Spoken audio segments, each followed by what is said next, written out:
Hello and welcome. We've been talking about Jethro Tull and we've made it to the big one. The year is 1971 and this is their fourth album, Aqualung. It's going to be hard to talk about this one because, it's one of those major albums that's been talked about so much that it's, there's not much new to say. If you know about Jethro Tull, it's kind of, redundant watching a chat about it, but I'm going to give my opinions on it. Obviously, I mean, it was certainly the best thing that they had done up to this point. Although I don't think it's the best thing they ever did. I think there's stuff that comes along later that far exceeds this. Although this is still, it is a very definitive album. They got into where they were going to for sure. Obviously, it was. Ooh, inner sleeve fell out. That's exciting. Obviously, everyone called it a concept album, although ultimately it's not a concept album. Although they could have fooled anybody really with, we get this big description. There's kind of a fable almost written like verses from the Bible and. There's certain themes on the album that cross over the tracks. Like there's a theme of homelessness and poverty, and there's also the theme of religion and whatnot. But there isn't necessarily a story to it, and there are lots of little songs on here that have nothing to do with either of those. God theme or the poverty theme. Obviously, quite notable about this is the first time. Ian Anderson would kind of sneak into the studio and write these and perform these almost little songettes of only, just a minute and a few seconds or whatever, just on the acoustic guitar. And then David Palmer would write a little bit of orchestration to go on top of it. And those little acoustic songs really are some of the highlights of this album, I think. They are real high points, particularly Wond'ring Aloud. I think that's a beautiful little song. And it's funny, a lot of people will look at this album and say this is a defining rock album, but I mean, I'd say, a lot of it is still quite in that folky vein, and that's really what Ian Anderson is all about. He obviously had this really crazy stage presence, and particularly the earlier kind of stuff of their career. The first half of their career was very high energy rocking kind of stuff, but it is hard. At heart, I think Ian Anderson is a folk writer, I think. And that's obviously quite prevalent in all of Tull's career, but they also had a heck of a lot of energy in their heyday. And yeah, I mean, obviously, I've mentioned before, I think Jethro Tull is quite, they're almost forgotten about these days. People forget that this is one of the biggest bands in the world. I mean, they had conquered the world, and they did so with this album. And this is the breakout. This is what solidified them internationally as one of the great bands of the day. And it's a very good album. And the goodness of the album compensates for the production value, which is famously quite not good. But yeah, the material on the album is very strong, I think. And even though it's not the best thing they did, it is pretty defining. It is a defining moment. Great album cover too. Ian Anderson famously didn't like it because he thought it looked like his likeness. But then the funny thing is almost all of Jethro Tull's albums have his likeness. So yeah, I don't know. That's peculiar. The character's supposed to be Aqualung, the impoverished fellow. Here we get a nice shot of the band. This is the first album where the band is officially a five-piece because we have this guy, John Evan, the sad clown. That was kind of the image he seemed to project in the 70s. And we also have the addition of Jeffrey Hammond, who replaced Glenn Cornick. Jeffrey Hammond was obviously famous for not actually being a musician. He was more of an artist kind of a guy, and when he joined the band, he was a good friend of Anderson's. Obviously, they went back to the days of the Blades and the John Evan band, like the pre-Jethro Tull bands. And basically, he had no formal musical training, but they would just, Anderson would write the songs and then just teach him the line and say, hit that note, then hit that note, hit that note, and then the rhythm goes like this. And obviously, Jeffrey Hammond is a very musical person. I mean, he has a great sense of rhythm, and he's got a great sense of timing, and he was able to play some very elaborate things. And I think the funny thing about Jeffrey Hammond, too, is that, I kind of get the idea that what he knew to play on the bass was pretty much exclusively the repertoire that Tull was playing at the time. So you'd imagine he would have played the living hell out of it. He would have put his heart and soul into those performances.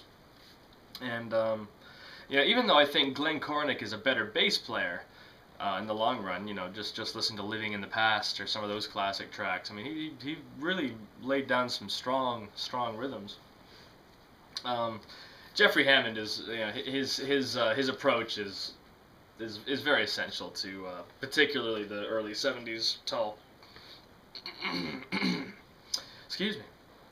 But yeah, let's start talking about the tracks.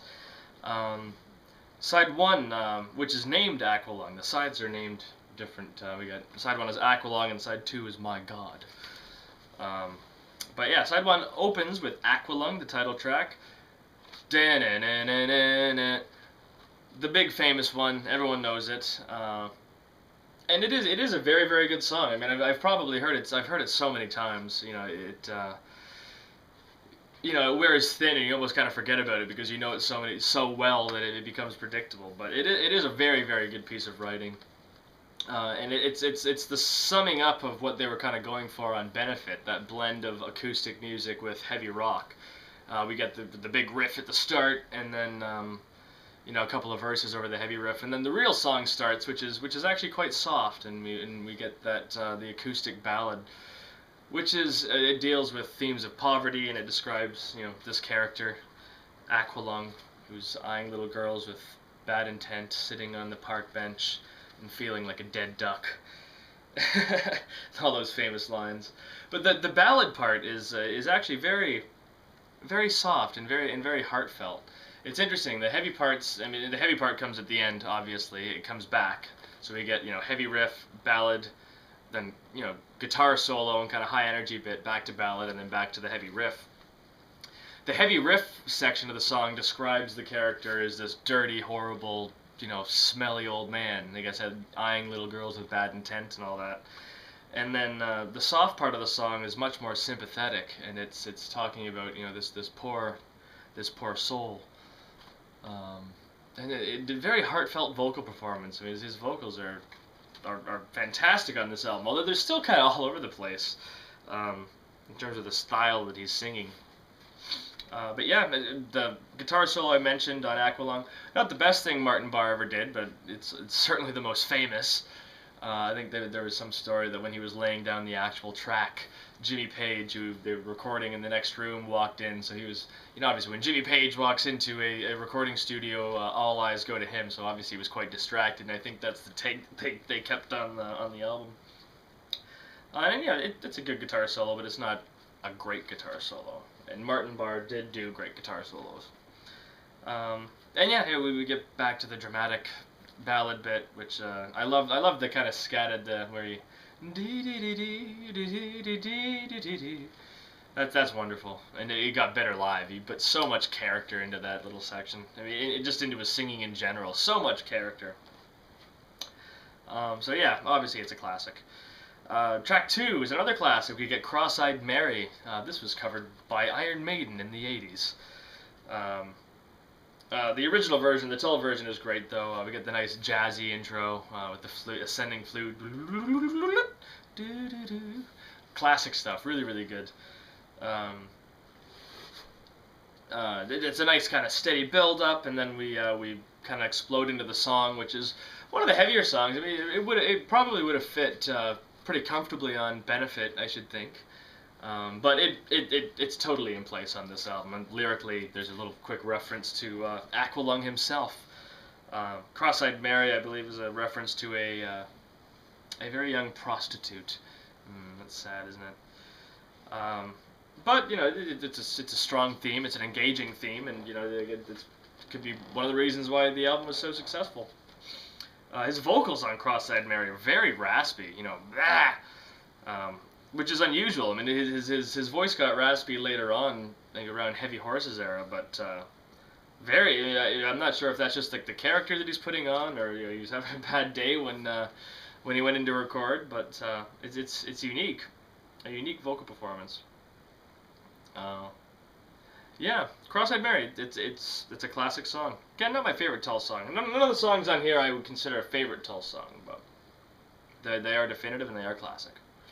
Track 3 is Cheap Day Return. This is the first of one of Anderson's little songettes, and it's really good.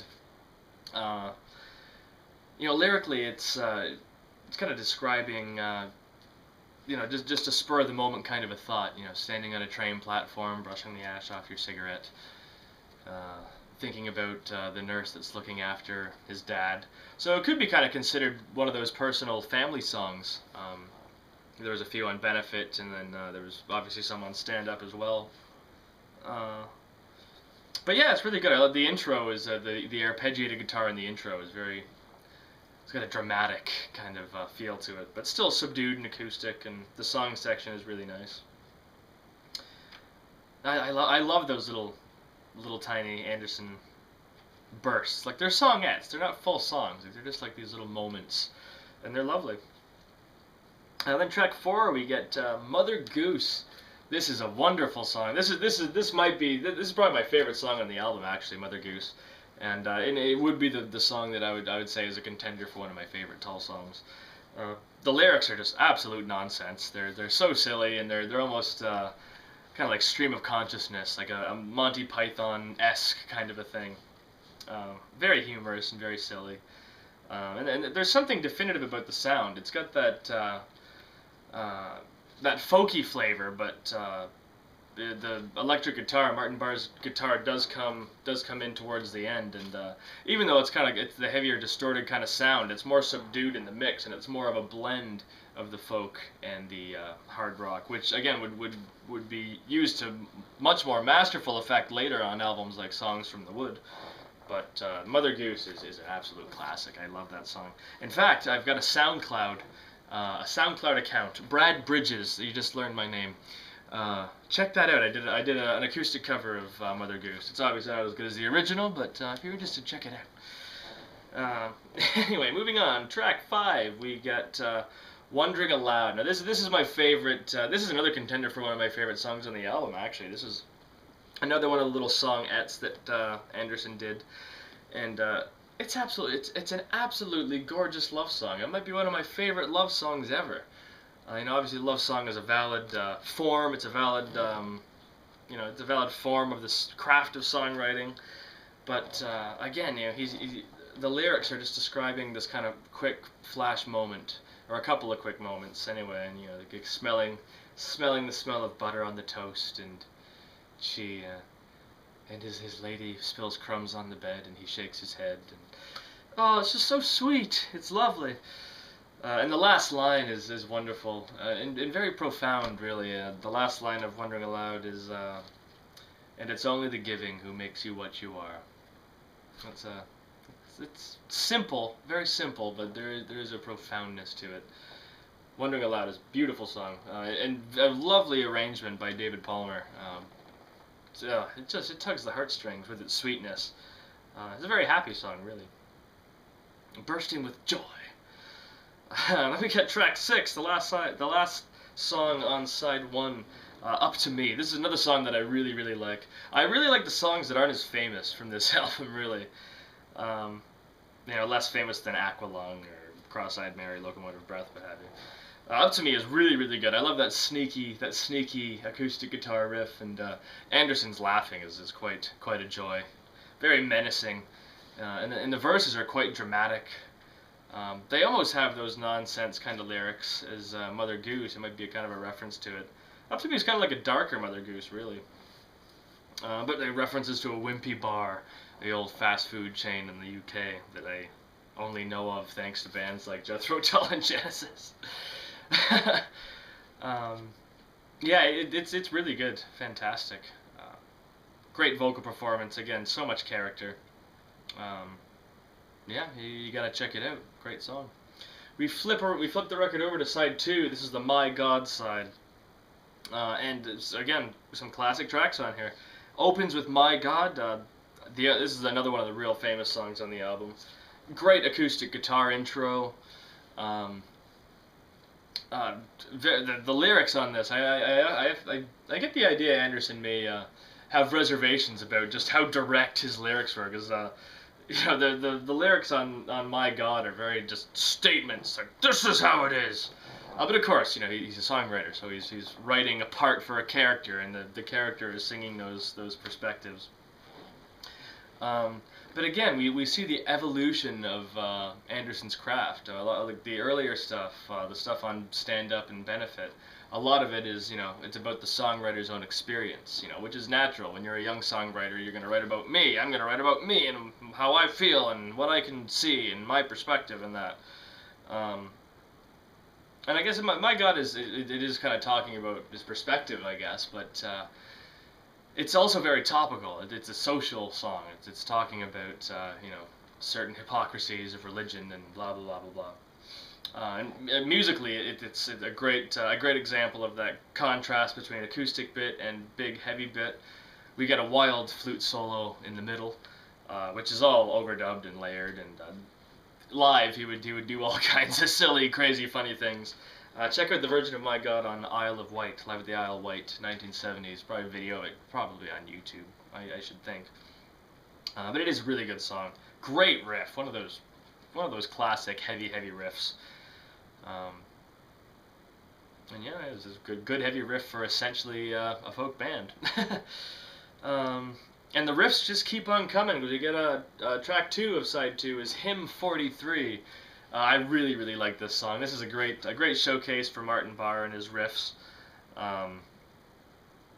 Yeah, I like this. Might be the best kind of rocky song that they had done up to this point. I've always really liked To Cry You a Song, but Hymn 43 is a lot more compact and it's a lot more immediate. Yeah, it's a fantastic little track. Just look over here for 2 seconds. Yeah, there's a great urgency to it. Like it's almost got an old rock and roll vibe to it.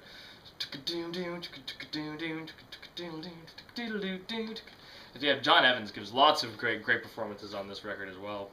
We're talking about the greatest one. 2 songs from now. The next song, track 3 on side 2, is Slipstream. This is the third of the songettes that Ian Anderson threw onto this record.